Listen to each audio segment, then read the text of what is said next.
So no matter what's going on in your life right now, no matter how many thoughts are racing around your mind, no matter how the body's feeling, just take a moment to sit down and take a big deep breath, breathing in through the nose and out through the mouth. As you breathe in, a sense of taking in fresh air, the lungs expanding. As you breathe out, a sense of letting go of any stress in the body, in the mind, just feeling the muscles soften and relax. And close your eyes if you'd like to. One more. Breathing deeply in through the nose and out through the mouth. And just take a moment to pause. Allow the thoughts to come and go. And then just gently opening the eyes again.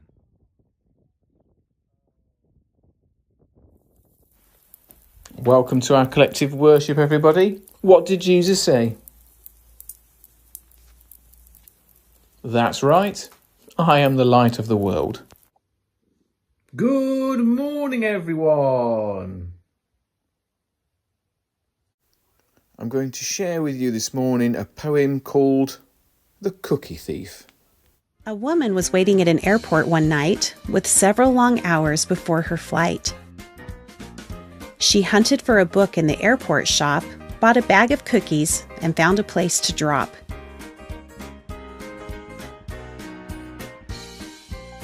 She was engrossed in her book, but happened to see that the man beside her, as bold as could be, grabbed a cookie or two from the bag between, which she tried to ignore to avoid a scene. She munched cookies and watched the clock as this gutsy cookie thief diminished her stock. She was getting more irritated as the minutes ticked by, thinking, if I wasn't so nice, I'd blacken his eye. With each cookie she took, he took one too, and when only one was left, she wondered what he would do. With a smile on his face and a nervous laugh, he took the last cookie and broke it in half. He offered her half as he ate the other. She snatched it from him and thought, oh brother, this guy has some nerve, and he's also rude. Why, he didn't even show any gratitude. She had never known when she had been so galled, and sighed with relief when her flight was called. She gathered her belongings and headed for the gate, refusing to look back at the thieving ingrate. She sank in her seat, then sought her book, which was almost complete. As she reached in her baggage, she gasped with surprise. There was her bag of cookies in front of her eyes. If mine are here, she moaned with despair, then the others were his, and he tried to share. Too late to apologize, she realized with grief that she was the rude one, the ingrate, the thief. Now, the lesson in that poem is about the importance of not jumping to conclusions, not making assumptions. Okay, children, this one is an interactive one, so get ready to pause the video at the key points and answer the questions together. We're going to have a go ourselves now. This story that you're about to watch is about a girl who jumps to conclusions before she really knows what's going on with her friends. As you watch, think about what this girl needs to do before she can think clearly to find out what is really going on with her friends. Listen carefully as well, because part of what you see is in her imagination.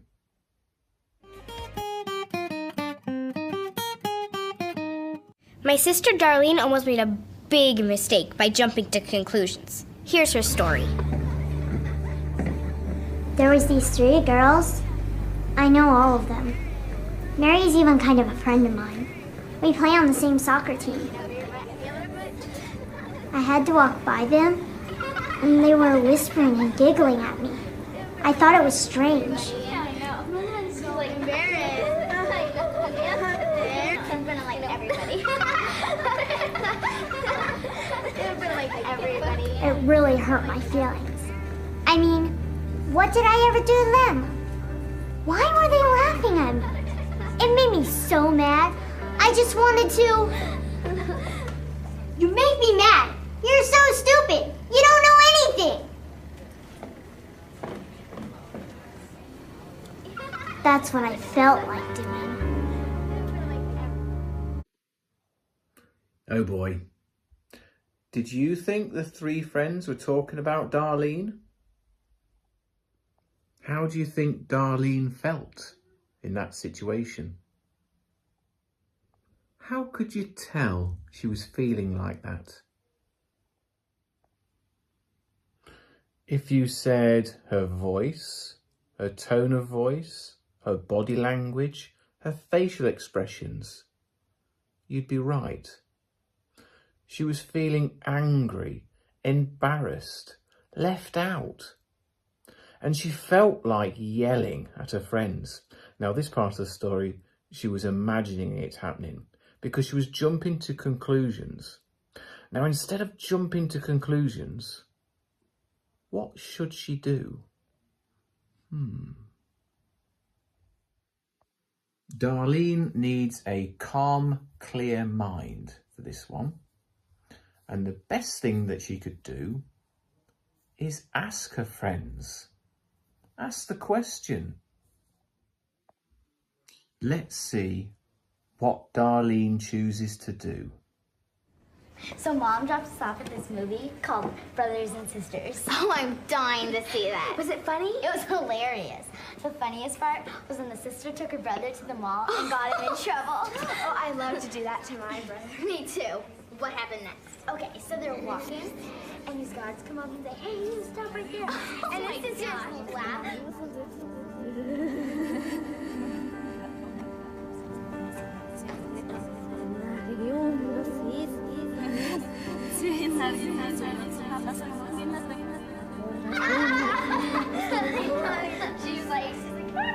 I wanted to tell them how much they hurt my feelings. But I was afraid I'd just yell at them, so I decided to wait. I know. She is so funny. I mean, she's the biggest crush on the one. No, there's just, I don't know who yet. Really funny. I mean, just a second. Okay, whatever. Darlene.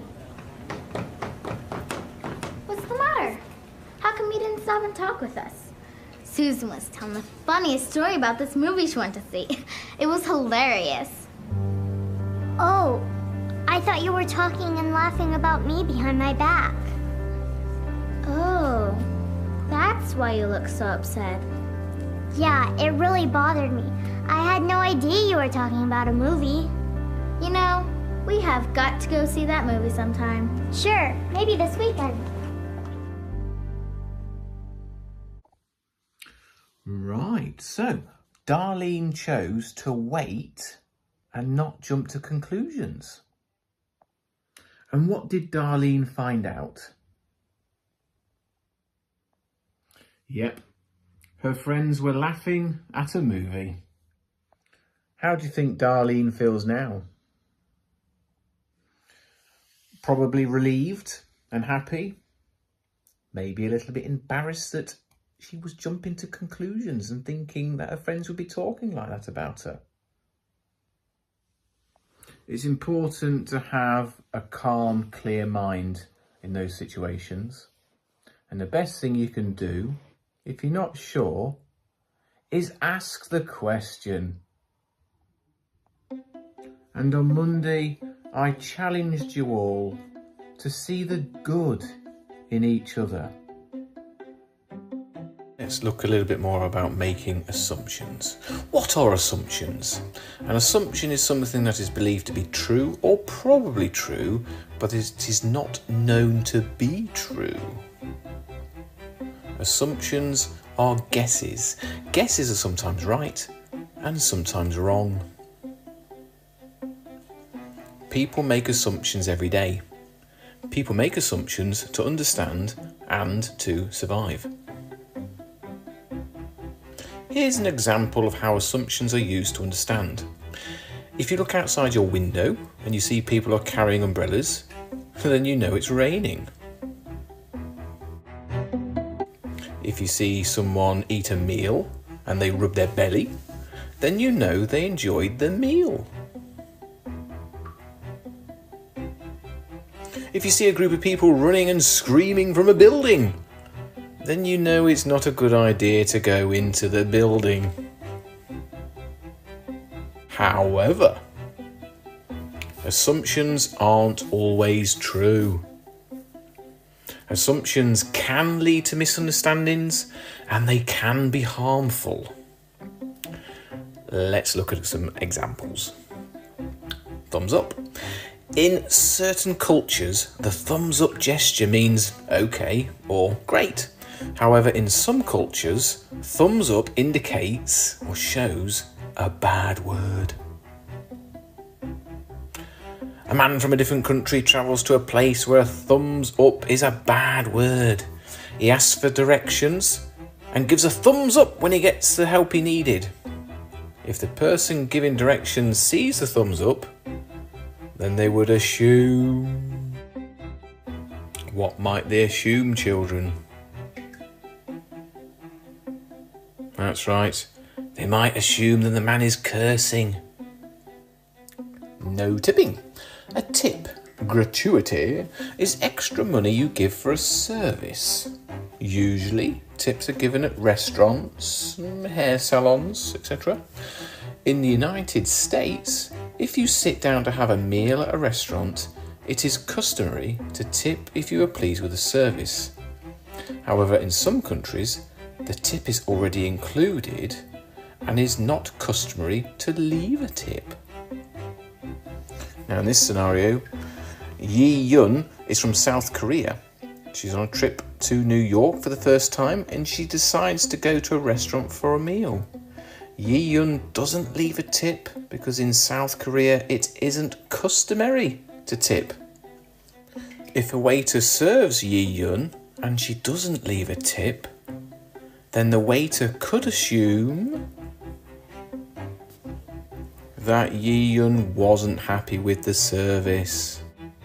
One way to avoid misunderstandings when making assumptions is to ask questions. Before becoming a teacher, at university I studied art. Here's a clay model. It took a long time to get good at using clay, and this fella has no use in the house, so he lives in the garage. Now, if you look at the side of my model, you'll see that there is some damage here. Just there on the elbow and underneath the armpit. I think this adds to the uniqueness of the model. And that's perfect. He's a soldier. He's likely to be scruffy and damaged. I think it adds to the effect of the model. When people make something, they know every little fault with it. They might see something that needs to be changed slightly, but it doesn't make them less proud of their work. They still think that what they've made is amazing. Sometimes tiny faults can even enhance something because it means that that object is different from every other object like it in the world. It's unique. The word unique means being the only one of its kind, unlike anything else. Just as this model is unique, so is each person in this room. We all have faults. We all have things that need to be changed.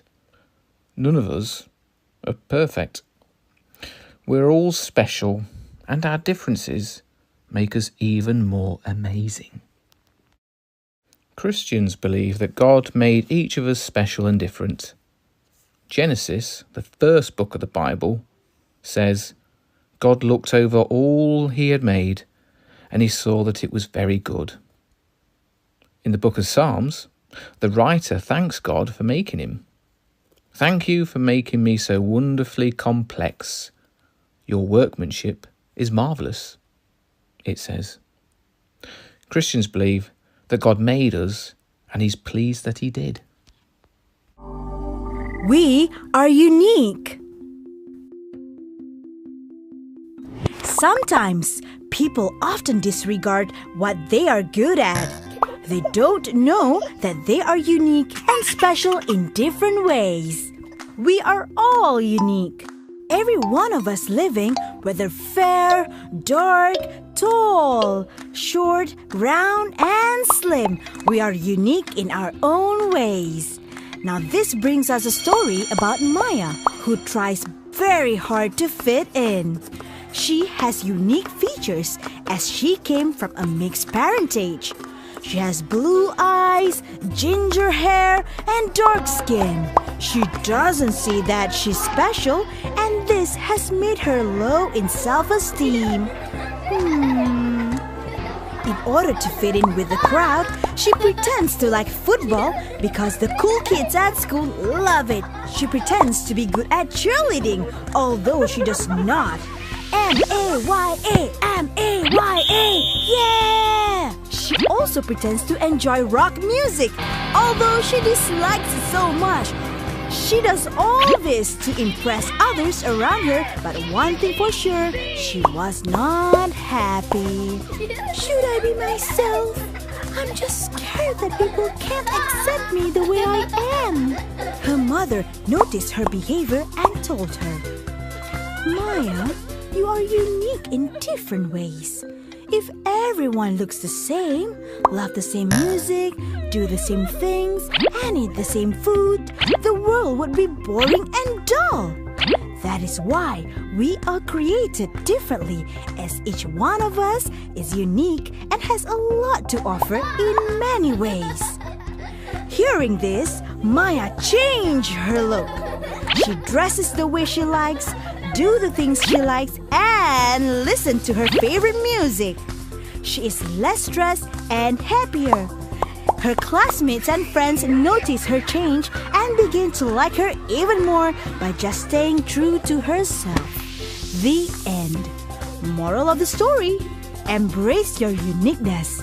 That is your true identity. Take some time now to reflect on what you like best about yourself. It may be how you get on with others, how you play sports, how well you can read, your family, or something else. Take a moment to say thank you for these things.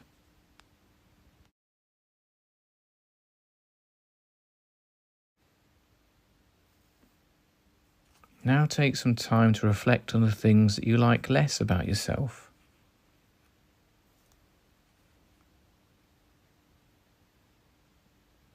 Let's take a moment to remind ourselves that each of us is special.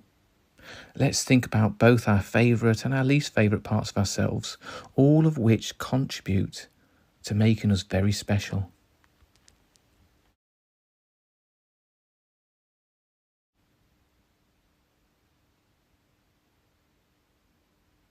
And if you like this prayer to be your prayer, it's Amen at the end. You're welcome to look at the candle flame where you can put your hands and your eyes together. And if this prayer is not for you, then think about how you're going to see the good in other people as well as yourselves. Dear God, thank you that you made the world. Thank you that you made us. Please help us never to compare ourselves unfavourably to other people. Instead, help us to remember always that we are special and that there's no one else like us. Thank you for loving us just the way we are. Amen. Well, that concludes our collective worship for today. Remember, work hard, be kind, look after yourselves, and I'll see you around school.